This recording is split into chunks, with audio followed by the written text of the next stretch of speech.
take Michael from Palm Springs, California. Hello, Michael. You're on the air. Well, hello. Yes, I was listening today. I've been listening for quite some time, but good. You did raise a very interesting question as to where do you stand on the issue of the Muslim Center. And, you know, I follow the lines of Sam Harris in believing that, you know, all of the major theocracies are basically leading themselves towards Armageddon, and they're taking the rest of us with them. So I think that, you know, religion is dangerous in that regard. But as far as the Constitution goes, you know, we have where they're supposed Muslims should have a right to worship where they want. I agree. If they own the property and they want to build the thing there and they're not harming anybody, I don't see a problem. No one has to like it as long as they respect the law. Yeah, exactly. But there is that thing about religions leading us to destruction. They honestly believe that Armageddon is a beautiful, wonderful thing, and they're making laws and policies that's dragging us along with it. So I oppose the mosque and community center in that regard.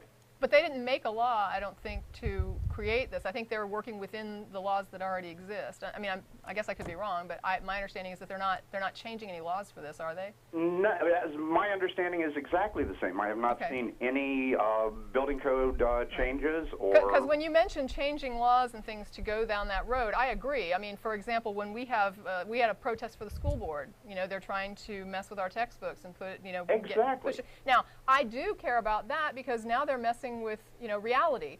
And this is about affecting everybody in a way that this is going to potentially affect all children in the schools. You're pushing a religious agenda, using your authority as a representative for, you know, in a civil capacity, serving as an official. And that, to me, is where it's wrong. But when in 20 years, you're going to have employers looking at students who came from the Texas school board going, no, I don't think so. So when someone uses the government in order to change things, to make laws more friendly toward their religious view, yes, I agree that's wrong, and I think it's unconstitutional. But at the same time, if they didn't change any laws and they didn't violate any of the Constitution to build a building, people can protest, people can not like it, people can scream all they want.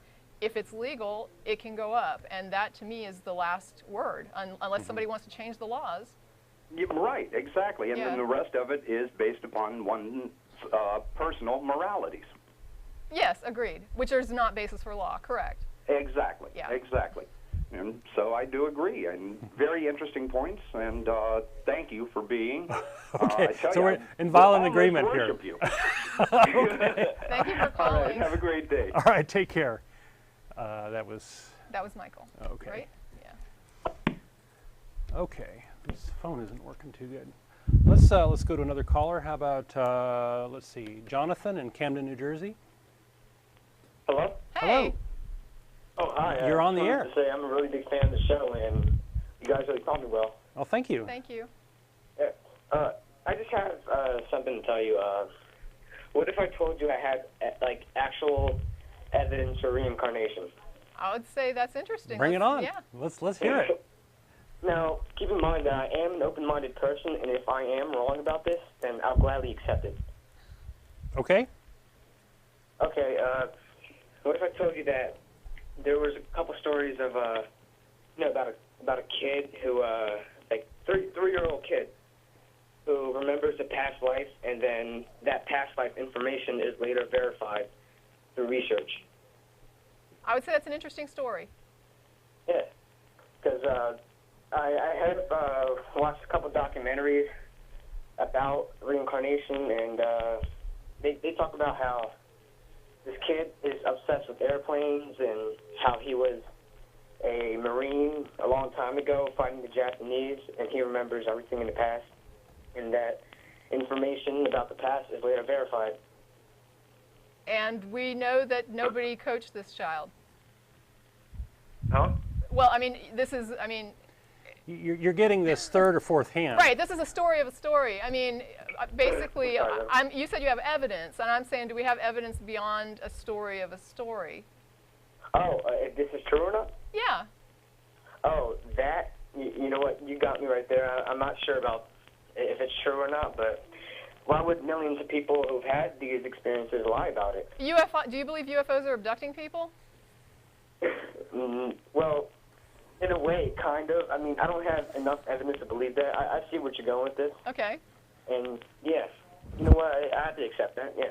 Well, I guess let's say for the sake of argument, let's say that we did prove this, that this kid is saying all this weird stuff and nobody coached him, and we have no idea how he got this information, and he knows social security number of a Marine that lived whatever 50 years ago. I guess my question is, why would reincarnation be the only explanation that would be possible? You're right. There are other theories out there, like, for example, there's a person who believes that when a person dies, thoughts can just randomly transfer to another body. Like, you know what I'm saying? Yeah, I do. I think it's like the Akashic record or something, the idea that thoughts and things just hang out in the cosmos, available to anyone. And also you have the idea of people that say they channel other things and spirits and stuff like that.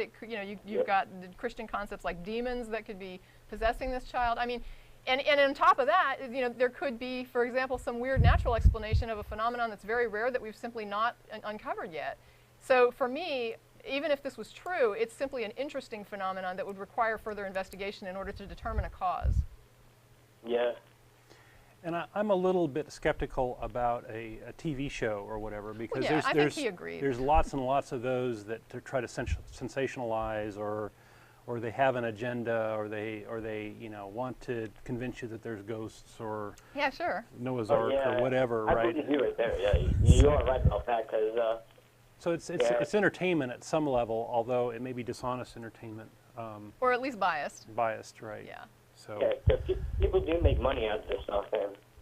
So one of the mantras here is, extraordinary claims require extraordinary evidence, and in this case we have an extraordinary claim, right? It is something that if it's true is odd, is very needs an explanation, right? And as Tracy says, you can't just jump on the first thing that comes to mind. Or the most popular thing or whatever. Well, that would be an argument from ignorance, because we wouldn't know what was causing it, but we'd be grasping at most we could say, what can we look into? What can we examine? What is it that we can do to try to figure out what the explanation is? But supporting an explanation before we had evidence of a cause would be premature.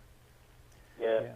I mean, I do believe past life regression, because, obviously I believe it, but in some sort of way, it's like, we don't. Sorry. No, we don't. I mean, that's just I guess keep reading. I'm sorry. I just wanted to register our disagreement on that. That's not something that we buy into. I think there's a lot of con artistry going on there, and a lot of people making money off of it. The other thing, though, is there's something called the Forer effect, F-O-R-E-R, where if you give people horoscopes that are given out to crowds of people, they will say that these horoscopes rate very highly in describing them personally.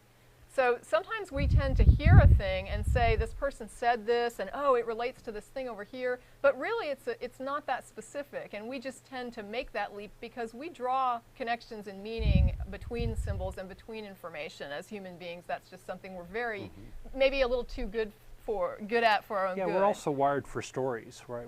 We want to hear a narrative, and I think that's part of the reason why the Bible is such a powerful meme or tool. Why we would put those books together and say it's a coherent story? Yeah. I don't even believe in the Bible even one. Right. Yeah. But it's a powerful thing, right? And to come up with a story about your past, it plays on people's need to feel special, and it's interesting, and it makes people feel I don't know, more connected to the universe or whatever, and it's a powerful thing.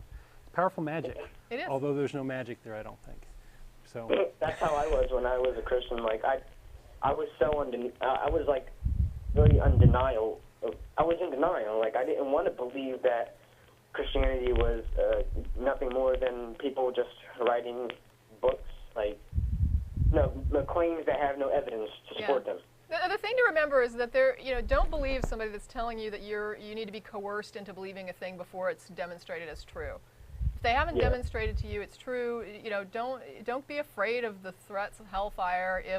if somebody can't even show you that they're, until after they're showing you there could even be any merit to it, don't be concerned about it any more than you would be concerned about aliens abducting you just because people say that it's happening to them. I mean, certainly anyone could say, aren't you concerned aliens will come and get you in your sleep? Why aren't you reading up on this? It's because I'm not convinced that it's true. When you convince me that it's true, then I'll worry about whether or not I'm on the abduction list. But until then, I'm not concerned about that. I'm not concerned about your hell. I'm not concerned about, your curses or whatever. It doesn't concern me. Okay.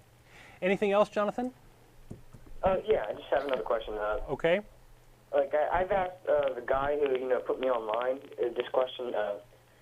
When are you gonna put your show in different states? We're on the internet now. You can watch us. We can watch us live on the internet. So well, he is, I think, right? I mean, where's he at? Yeah. Oh, okay. You're doing that now. Duh. But no, okay. it's probably. I don't know what I don't think there's any plans for syndication or anything like that. But this is something we talk about occasionally, and it's something that's a bit complex. We're a nonprofit organization of all volunteers, and it's working now. It's worked for 12 years, and we hope it'll work for another 20 years. And we're on Ustream. And we'll have to see where it goes. It's a fun ride right now. All right. Well, thank you. I have another question. Oh, Let's make it quick, Jonathan. We've got some other callers. All right. What do you do with people who just deny evidence? I'm talking about someone, but I don't want to mention their name. Okay. It's no matter how much evidence you throw in their face, they won't believe it. What do you mean? What do you do with those people? Do we put them in camps, or I mean? No. A person like that, you have to realize that when somebody denies reality in order to adhere to a belief, you're dealing with an unreasonable person. And if you can't reason with that person, I don't know what you can do. So the best thing you can do is save your own life by saving your own time, by not devoting time to arguing with a person that you have seen demonstrated does not care whether or not their beliefs align with reality. Yeah, I mean, that's what I like to do. I like to, educate people, like the Atheist Experience. I just like to let them know that their beliefs might be false. I mean, I can't believe they're not open-minded. Well, indoctrination does two things, though. First of all, it teaches you something, and second of all, it teaches you to make that something impervious to criticism.